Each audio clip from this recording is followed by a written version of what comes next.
Hello everyone. So you want to work remotely, you want to be digital nomad, travel the world, just working from your laptop and be completely location independent? I got you. It has been my dream for last 5 years, and I actually was digital nomad when I was studying my university, and I am also digital nomad now when I'm fresh graduate. And I have collected a lot of experience from observing what worked for me and what others are doing, and therefore in this video I will tell you what different kinds of digital nomad exist. I will also tell you what you need to prepare and bring with you, and lastly I will share some of the top digital hotspots I have seen in my life around the world. So in my opinion, there are 4 different types of digital nomads. First one is entrepreneur or owner of a business. For example, you're owner of an e-commerce business, which allows you to work anywhere around the world because everything you need is just good internet connection and your laptop. And for example, very famous is Amazon FBA, where you send a physical product, but you don't need to be tied to one specific place. This type of digital nomad is entrepreneur. Entrepreneurs usually have more responsibilities, they need to work more. However, if they work smart and they set smart tactics and systems, they can work around the world. There are a lot of businesses you can start with just being an entrepreneur. However, there is a second type of digital nomad, and that's someone who is freelance or is self-employed. And those people, they don't necessarily run business, but they work on project based, usually smaller projects, and they decide when they want to work and what is the rate and so on. This needs more active work. Again, it depends much about what product and what is the pricing you offer, because some people might work quite often for small commissions and you also might work on a really big project at once. However, the commission will be much higher. One of the most popular places where you can actually start being digital nomad of this kind is on Fiverr, on Upwork, or on other websites which are common in your country. This might be something like that you're a graphic designer, copywriter, or you're a freelance photographer or content creator, and so on. I actually started recently reviewing some motivation letter and applications for students who are applying to Erasmus Mundus programs. So this is my part of being freelance as a digital nomad. Last 3 years, I was also tutor of languages, which I enjoyed pretty much. I was also freelance, even though previously I was for a short period of time employed in the company just on a part-time. However, I enjoy being freelancer and self-employed much more because then I can decide for whom I want to work, when I can work, and so on. The third category of digital nomad is someone who is working full-time for a company. Usually the companies which are more open that you work from abroad are startups or some tech companies, or if you have some high skills and high expertise in some field, that the companies are more open to let you go under the condition that you deliver always your work. Sometimes you need to also bear in mind the time zone. Some companies, some European companies, for example, don't want that you go to Asia because the time difference is just too big, and it can be actually a little bit harmful for your circadian rhythm if actually your colleagues just start working and you are about to go to sleep. Sometimes the Asian and European time difference is quite big, and I can tell you because right now I'm in Bali. Working full-time for a company and still working all around the world, it has been a dream for many people. I don't know any statistic about how many companies actually allow their employees to work from abroad, but I know that some countries are quite restrictive. For example, the UK don't want that foreigners which work for the UK companies work abroad just for the taxes reason. The same applies to Austria and so on. So you usually need to work at least several years in that country and then you can work maybe from abroad, but usually companies rather switch to freelance contract than being full employed employees working from completely abroad. The fourth category of digital nomad is someone who is working on that place, very often working in some specific season. For example, a lot of people going to New Zealand and they're collecting kiwis and they're working on the farm, and they can earn quite a lot of money within just 4 to 6 months, and they can easily live out of those 6 months for the rest of the year. In my opinion, this is a little bit short-term oriented because it really requires a lot of time and it's often physical challenging. However, you can experience a lot of different types of labors and works, and especially if you're just looking for some fun job and you don't really focus on growing in some specific field, this can be a lot of fun and you can meet a lot of people and see a lot of different things. One of the other ways how to approach this fourth category of working on a place is to get some specific certification, like being an English teacher and teaching English in Korea or in Vietnam, or being a teacher of yoga and working in some yoga studio in India or in the US and just moving time to time to some specific places. This, in my opinion, is a lot of fun. However, it can be sometimes really underpaid. If you want to earn more, then it's always more better to go to countries like Canada, the US, Australia, and so on. However, you always need to be careful with the visa, because sometimes if you're doing this type of thing, you are searching for the job once you arrive to some specific destination, but often you need to apply for a visa before you actually go to that country. However, I just remember that Canada is actually open, I guess, until the age of 30. You can get the visa for 1 year, like work and travel visa, without having one specific job. You can actually switch the jobs during this year. So this is one of the other options of digital nomads. The second part of this video is talking about what and how to actually get ready of being a digital nomad.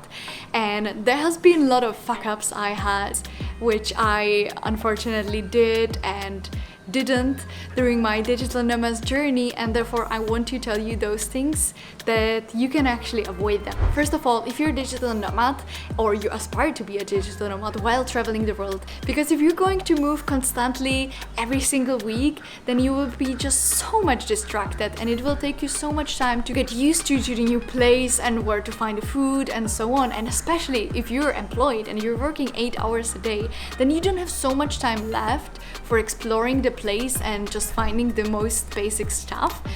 So travel slow, at least for 1 month or up to 6 months in one place. It really help you to boost your proactivity and just feeling more relaxed about your work and also about the environment you choose. And therefore it's really important to make a proper research before you go to some place. If you're a digital nomad, of course, it's always amazing to be surrounded by other digital nomads who are working also remotely, because they share the same problems, same interests. And making the proper research will help you to find these communities and find places which have a lot of events for people like you. Proper research will also help you to see what is the internet connection, what is the safety like, and so on. Anyway, sometimes still might happen that you read some really positive things about some specific place and then you might need to change it. Therefore, I recommend doing more like 2 weeks rental or 1 month rental at first, and then see what the location is like, and then basically relocate yourself to that place maybe for a longer period of time. I don't think it's really fortunate decision to book some place for 6 months straight if you don't even know the country or you don't know the area or region. One of the other things I have learned throughout my journey is that not everywhere is perfect internet. No matter if you're staying in luxury 5-star hotels or in hostels, sometimes the internet just doesn't work, and sometimes you have clients, you have appointments and meetings which you really need to attend. And for that reason, I always recommend you to buy a SIM card with unlimited internet or with really high or with really big package of the data. This will just serve you as a backup for your internet, and it will really save you a lot of energy. And last but not least, invest in a really good equipment which will serve you throughout all your travels. There is nothing worse than being in a new country where you don't know the language, you don't know how does it work, maybe they have even different appliances and your laptop just stopped working. This has happened to me yesterday. So try to invest, if you can, into equipment which will really last you, let's say, forever, and which is reliable. Also try to minimize your backpack. Now, when I said invest, I didn't mean that you need to buy so many appliances and so many devices. In fact, I think if you want to be a digital nomad, then you should invest in really good, reliable devices, but keep it as minimalistic as possible, because if you're moving, even though it's just once in 3 months, it's quite exhausting to moving a lot of things around. So just try to keep it simple and bring with you all necessarily and just the necessary things. At the end, if you really want to be digital nomad, get ready that your entire life will be much more minimalistic.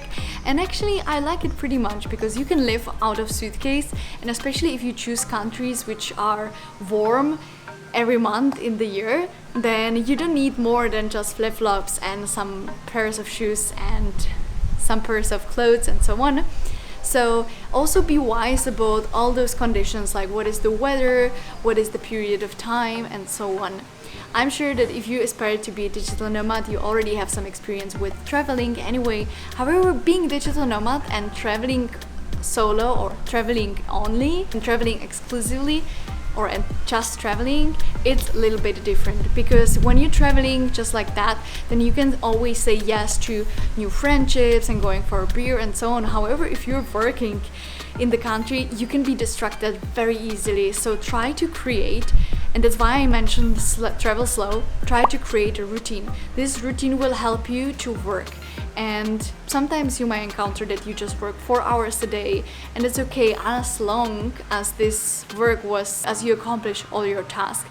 I would say if you're full-time employee, this might be a little bit easier because you're given tasks and you're just doing what you need to. However, if you're, for example, entrepreneur or freelance, this might be a little bit distracting, and especially if you're in a new country, then so many things looks appealing and attractive, and you want to go hiking and you want to go to this meetup and so on. And this might be really distracting, and you need to know what is your task. For that reason, it's really helpful for me personally to give myself a goal for 1 year, 6 months, 3 months, 1 month, and so on. For example, if I'm going to a country for 3 months, I already set some 3 or 5 most important goals which I want to accomplish within those 3 months, and usually it helped me to focus and get much more productive on those tasks if I know that I have just a short period of time to accomplish them. At the end, I think that as a digital nomad, you don't need so many things as long as you have all the devices you need for your work, you have good internet connection, that you have a nice place where you feel productive. And if you don't feel productive at your place, there are so many co-working places where you can work from, or you can just find a nice coffee place where you will be coming regularly and you'll be working from there. I would say the world is much more friendly toward digital nomads as it was before the pandemic. I guess we all can agree on that. And now I want to tell you about the places which really got my heart when I was traveling, and I was always thinking, wow, I would love to stay here longer, because I felt that those places had something different about them. Those places were very suitable for foreigners, for expats, for digital nomads, and they are all a little bit different because they are all around the globe. And I like those places because they offered a lot of events for expats, nomads to meet up, but also a lot of sport activities, or they were just culturally rich, and they were like places which I can totally imagine to live for several months or years. The first place I completely fell in love with was Mexico, and the top 3 places where you can stay as a digital nomad is Tulum, Puerto Vallarta, and Mexico City. Those places are amazing, they are actually very affordable, and you can find so many activities there. It's therefore very popular among all digital nomads. The other destination, which in my opinion is just growing in popularity and which will be one of the top hotspots for digital nomads around the world, is Medellin, and in general Colombia. Colombia, as we all know, was quite negatively known, especially in the 90s and in the 80s. However, nowadays this country is beautiful and it has so much to offer to digital nomads. So many expats are moving to Colombia right now, and it's just a fantastic country because the weather is nice, the culture is very rich, the people are very friendly, and the country is just extremely beautiful, while the country still remains cheap and affordable. You probably noticed that I really love South America, so I still have to recommend you Peru and Cusco. This capital of the Inca civilization, is nowadays very beautiful city just located in the southern part of Peru, and it's so beautiful and so rich in spirituality and in culture, and it has so much to offer for foreigners. It can be also extremely cheap, however be careful, sometimes the places are so cheap, and especially if you're coming from Europe, then the standards might be much lower, but the food is fantastic, and if you don't mind spending a little bit more, then Cusco can be a lot of fun. I have a friend who stayed there as a digital nomad for 6 months, and she had so much fun that she was extremely sad when she was coming back to Europe. Last year I spent 3 months in Lisbon in Portugal, and I absolutely loved it. I feel like Portugal is still a little bit off the beaten track destination, however the prices of living and staying in Lisbon are rising very quickly. However, Lisbon is top destination in Europe for digital nomads. There are so many meetups, so many things you can do, from surfing, yoga, from hiking. Lisbon is one of the best, coolest and safest place I have encountered in Europe, and if I need to recommend you only one place for digital nomads in Europe, it's definitely Lisbon. Currently, I am in Bali in Indonesia, and there is no way that you couldn't notice that basically everyone is moving to Bali and living this digital lifestyle, digital nomad lifestyle, and being in Ubud and Canggu and so on. I just arrived to Bali, so I cannot really speak so much about how the life really looks like here and how everything costs. However, I can tell you right away that this really peaceful environment of Hinduism and then the green nature and so on, everything is so beautiful. However, in my opinion, the traffic is a little bit crazy, so I recommend you, if you really want to focus on your work and you want to be more productive and so on, try to stay more in the nature, in more of the spiritual places rather than in the big cities, because they are just a big mess. There are so many expats which run companies and which retired already. There are a lot of inspiration here, and basically it feels like Bali is like second New York and London or something. So many really talented creators and entrepreneurs are concentrating here in Bali, Indonesia. Talking about Asia, Thailand is another really favorite destination, and I haven't traveled to every single corner in Thailand. However, I was in Chiang Mai, and Chiang Mai is absolutely lovely, beautiful, cute place and very peaceful in the middle of jungle. It's not as big, but the food is fantastic, a lot of digital nomads and a lot of activities to do. Chiang Mai would be one of the top places in my life as well. If I would have to move to Thailand, then definitely Chiang Mai. Bangkok, in my opinion, it's too big and it's too crazy.